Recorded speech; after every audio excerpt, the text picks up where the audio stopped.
Hi ladies, well tonight I'm going to attempt to do my first tutorial, and what I'd like to share with everybody is something that my mother and I have been playing around with, and we thought it was a great idea, simply great idea, and I don't know if any tutorials have been done out there on this, so if there have been, I'm sorry, I just haven't seen it.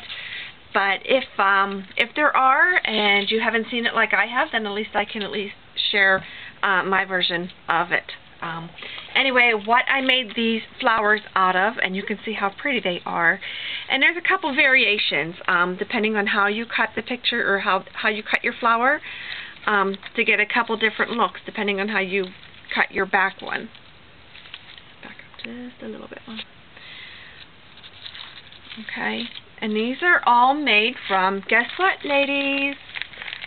Baking cup. So I'm going to go ahead and get started because I ran over last time. Real quickly here, these come in a variety of decorations. You can big, small, white, pink, yellow, foil, whatever kind of look you're looking for, it's out there. But if not, you got your basic white, and they do glimmer mist very, very nicely. So you can go with 3 or 4 layers. For the sake of time, I'm going to go with 3 for tonight. And I apologize for the ink and the glimmer mist and the ink underneath my fingernails. But you can go ahead and, if you wanted to stamp your images before you start, you can just flatten your paper cups out and stamp on them, and then start working with them. This is one I'm going to be making later. Actually, one I made like this before, it turned out to look like this. And you can see it, and it's so simple and so fast. So let me go ahead and get started here and check my time. Make sure I'm running okay here. Alright, for the first one, you're going to make a fold. You're going to fold this in half. Okay, and you're going to do that with all 3 or 4, depending on how many layers that you have. I'm going to fold all 3 of these in half.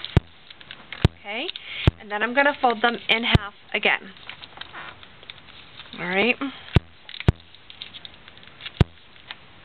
And then after you fold them in half, depending on how big you want your flower to be, if you want it to be as big without even cutting them, you can leave it alone. But if you wanted a smaller flower and you wanted to use the paper cups or the baking cups, you would start by cutting and trimming your first layer.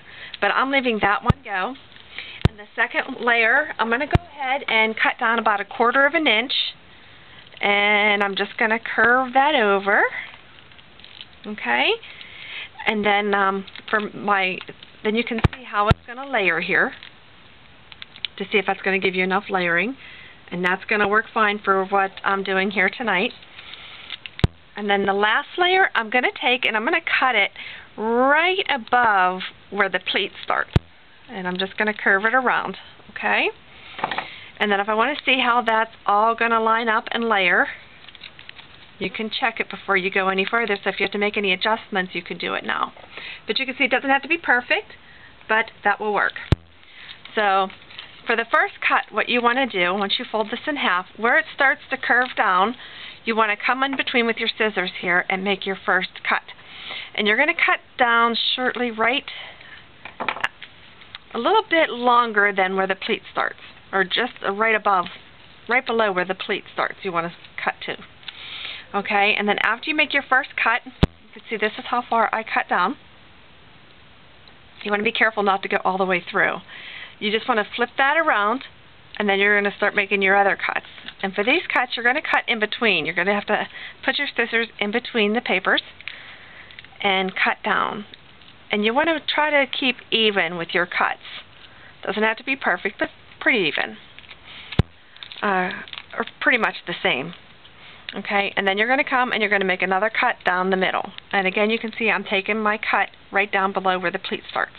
Okay, and then for this layer, depending on how you want your flower to look, if you wanted to have like a bigger petal in the back, or if you wanted it to have more petals in the back, you would make your cuts. This one, I'm just going to cut twice because I want to go with a bigger petal look in the back.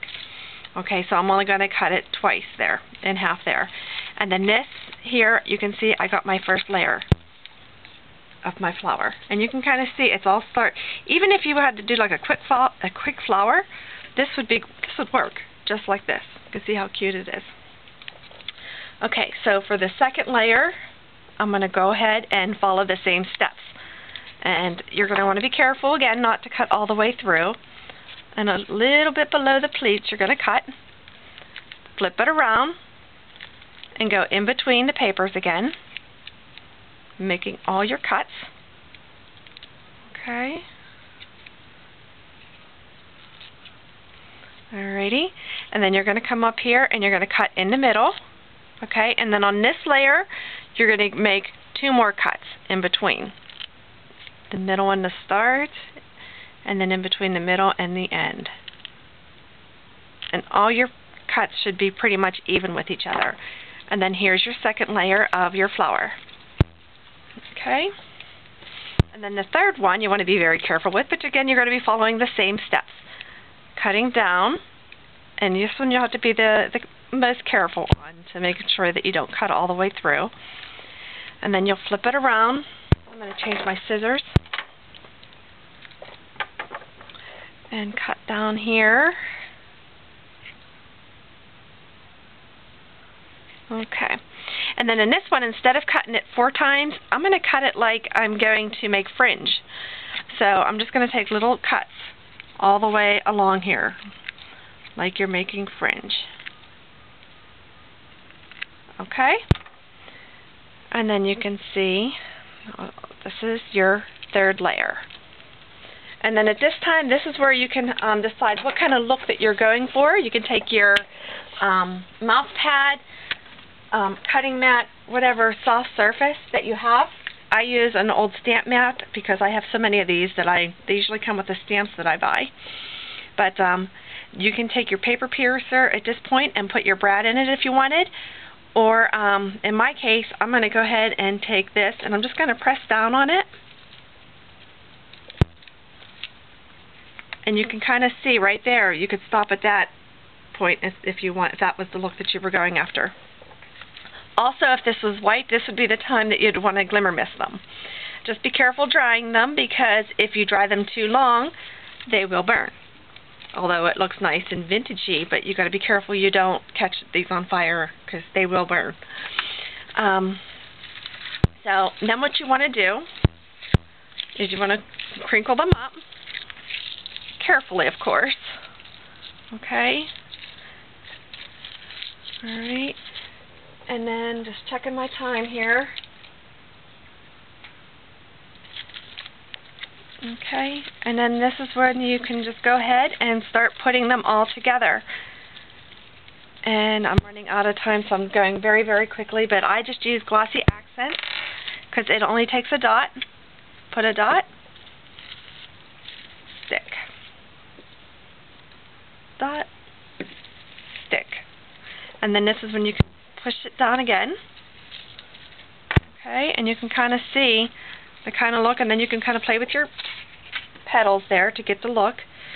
And then you can take a button or bling, charm, whatever you want to do, whatever look you're going for. There's little charms at this point you could hang off if you wanted. Put little butterflies or whatever, but then you just kind of wrinkle it up around, kind of curve it out the way to get the look that you want for your flower. And there you go. If you have any questions, please comment. Thank you so much for watching. Bye.